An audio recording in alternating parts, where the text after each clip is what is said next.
नमस्कार मंडळी. मराठी क्राईम स्टोरीमध्ये आज मी तुम्हाला घेऊन जातोय नगर जिल्ह्यातल्या अकोले तालुक्यातील एका खळबळजनक आणि भयानक अशा हत्याकांडाच्या मुळाशी. ही घटना आहे बेलापूर बदगी गावातील, जिथं एका माथेफरी दिराने किरकोळ पैशाच्या वादातून आपल्या 2 वहिन्यांचा निगरून खून केला. कारण ऐकताना तुम्हाला धक्काच बसेल आणि तुम्हाला सुद्धा कळेल की नातं असलं तरी कोण कसं नात्यात घात करून जाईल. तर चला सुरू करूया आजच्या मराठी क्राईम स्टोरीला.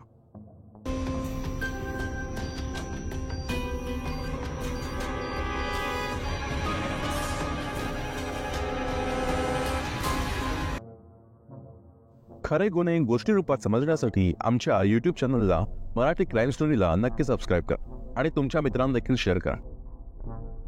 तर ही घटना घडली होती 7 ऑक्टोबरच्या दुपारच्या सुमारास. ऑक्टोबरची गरमी व्हायला लागली होती. उन्हाचा तडाखा वाढत चालला होता. पण गावात काहीतरी भयंकर घडणार होतं ज्याची कोणालाच कल्पना नव्हती. दत्तात्रय प्रकाश भावाळे, वय वर्ष 50, हा अविवाहित माणूस. गावातल्या लोकांच्या मते एक माथेफिरू होता आणि मानसिकदृष्ट्या तो स्थिर नव्हता. तो कोणाकडून काही घेत नसे आणि कोणाला काही देत नसे. हे का सांगतोय हे तुम्हाला पुढे कळेलच. त्याचं व्यक्तिमत्व विचित्र होतं आणि त्यामुळे त्याला गावात कोणी फारसं जवळ करत नव्हतं. त्याच्या स्वभावामुळे त्याला कधीच साधं प्रेम किंवा आपलेपणा लाभला नव्हता. त्याचा एक लहान भाऊ होता अशोक. पण अशोकचं लग्न झालं होतं उज्ज्वला नावाच्या बाईशी. आणि भापाळे कुटुंब शेतात राबवत आपला संसार चालवत होतं. परंतु नियतीने त्यांच्या आयुष्यात एक दुर्दैवी घटना घडून आली. 2 वर्षापूर्वीच अशोकचं अकस्मात निधन झालं आणि भापाळे कुटुंबावर दुःखाचा डोंगर कोसळला. अशोकच्या जाण्याने उज्ज्वलावर एक जबाबदारीचं ओझं आलं.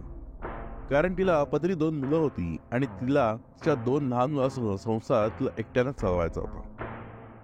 उज्ज्वलाने आळंदीत जाऊन मोलमजुरी केली, कामं केली, पण शेतीशी तिने आपलं नातं कायम ठेवलं. अधूनमधून ती गावात येऊन शेतातल्या हंगामी पिकांची देखरेख करायची. दत्तात्रय आणि उज्ज्वला यांच्यात शेतातल्या उत्पन्नाच्या पैशावरून नेहमीच वाद व्हायचे. दत्तात्रयाला वाटायचं की त्याच्या हक्काचे पैसे त्याला मिळत नाही आणि उज्ज्वला त्याच्यावर अन्याय करते. पैशावरून त्यांच्यामध्ये तणाव वाढू लागला होता. उज्ज्वलाची धाकटी चुलत जाऊ वैशाली, जी तिला नेहमीच आधार द्यायची, तिच्या पाठी भक्कमपणे उभी राहायची. खरे गुन्हे गोष्टी रूपात समजण्यासाठी आमच्या यूट्यूब चॅनलला मराठी क्राईम स्टोरीला नक्की सबस्क्राईब करा आणि तुमच्या मित्रांना देखील शेअर करा. वैशाली आणि उज्ज्वलामध्ये जवळकीचं नातं होतं. 7 ऑक्टोबरच्या त्या काळ्याभोर दिवशी शेतातलं सोयाबीन काढण्यासाठी उज्ज्वला आळंदीहून गावात आली होती. तिच्या मनात त्या दिवसाच्या कामाचं गणित होतं. तिने ठरवलं होतं की हे पीक काढून झाल्यावर तिच्या मुलांच्या शाळेची फी भरायची आणि थोडे पैसे बाजूला ठेवायचे. त्या दिवशी वैशालीला जा बरं वाटत नसल्याने ती हॉस्पिटलमध्ये गेली. हॉस्पिटलमधून परत आल्यावर वैशाली आणि उज्ज्वला घराजवळ बसूनच गप्पा मारत होत्या. दोघींमध्ये एक साधं आणि आपलेपणाचं नातं होतं. पण नियतीने त्यांच्या वाट्याला काहीतरी वेगळंच लिहून ठेवलं होतं. त्या दोघींच्या गप्पांमध्ये अचानक काळाचं सावट आलं. दत्तात्रय आला आणि म्हणाला, माझे दादाच्या मयताच्या वेळेस पैसे दिले होते, ते कधी देणार? उज्ज्वलाला आधी कळलंच नाही आणि तिने विचारलं, कसले पैसे? दत्तात्रय म्हणाला, तुझा नवरा गेला तेव्हा तू माझ्याकडनं पैसे घेतले होतेस. त्याचा आवाज वाढला होता. उज्ज्वला घाबरूनच म्हणाली, पण तो तुमचा पण भाऊ होता ना? पण त्या दिवशी दत्तात्रय आधीच ठरवून आला होता की कोणाचं काहीच ऐकायचं नाही. दत्तात्रय रागाने लाललेला झालेला, डोळ्यात विखारी क्रोध झळकत असलेला. त्याच्या हातात एक धारदार कोयता होता आणि क्षणाचाही विलंब न लावता त्याने उज्ज्वलावर प्रथम वार केला. ती किंचाळली. तिच्या हातावर गंभीर जखम झाली. वैशालीला कळून चुकलं की काहीतरी भयंकर घडतंय. ती पटकन उठली आणि उज्ज्वलाला वाचवण्याचा प्रयत्न करू लागली. पण दत्तात्रयाच्या डोळ्यात माणुसकीची झलकही नव्हती. त्याने एकामागून एक असे प्रचंड वार दोघींवर केले आणि त्या पूर्ण मरेपर्यंत वार करत राहिला. जसं काही एक सैतान जागा झाला होता. रक्ताच्या थारोळ्यात त्या दोघींचे मृतदेह पडले होते. त्यावेळेला गावातलं वातावरण अगदी भयावह झालं होतं. लोक त्यांच्या आवाजाकडे धावले, पण तोपर्यंत दत्तात्रयाने आपलं काम संपवलं होतं. त्याने हातात कोयता धरून गावातल्या लोकांकडे नजर मारली आणि आरामात चालत चालत आपला कोयता हातात धरून जंगलाच्या दिशेने गेला. त्याच्या हातात धारदार हत्यार पाहून कोणालाही त्याला अडवण्याची हिंमत झाली नाही. हे सगळं घडताना दत्तात्रयाची आई फुलाबाई तिथेच होती. तिने हे सगळं आपल्या डोळ्यासमोर पाहिलं. ते क्षण तिच्या आयुष्यात कधीच विसरले जाणार नव्हते. तिचं सगळं खानदानच एका क्षणात संपलं होतं. या संपूर्ण घटनेची बातमी गावात वाऱ्यासारखी पसरली. गावात खळबळ माजली. फुलाबाईंनी पोलिसात जाऊन घडलेला प्रकार सांगितला. लगेच पोलीस घटनास्थळी दाखल झाले. गावातील सीसीटीव्ही कॅमेऱ्यात आरोपी दत्तात्रय कोयता हातात घेऊन पळून जाताना दिसला. त्यामुळे पोलिसांनी त्याचा माग घेतला आणि काही तासातच पोलिसांनी त्याला जेरबंद केलं. या घटनेनं नगर जिल्हा पुरता हादरून गेला.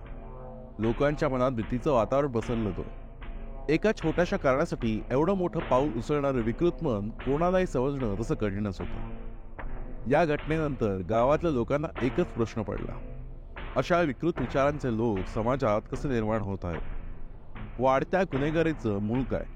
राज्यातला कायदा आणि सुव्यवस्था कुठं कमी पडली? या घटनेतनं आपण काही महत्त्वाच्या गोष्टी शिकतो. आपल्या समाजात राग, अहंकार आणि संपत्तीचं आकर्षण कधी कधी माणसाला एवढा आंधळ करतं की तो आपल्याच नात्यांचा आणि स्वतःच्या भवितव्याचा विचार न करता भयंकर पाऊल उचलतो.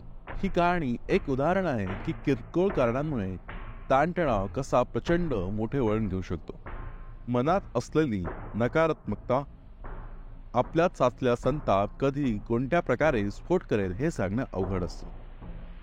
आपल्याला एक गोष्ट लक्षात ठेवायला हवी की संवाद, सहनशीलता आणि आपुलकी हेच आपल्या समाजाच्या शांततेचा आधार आहेत.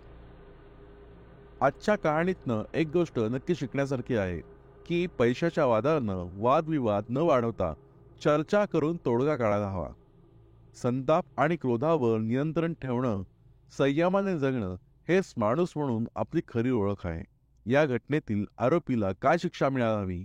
राज्यातल्या वाढत्या गुन्हेगारीला जबाबदार कोण? तुमचं याबाबत काय मत आहे? आम्हाला कमेंटमध्ये नक्की कळवा.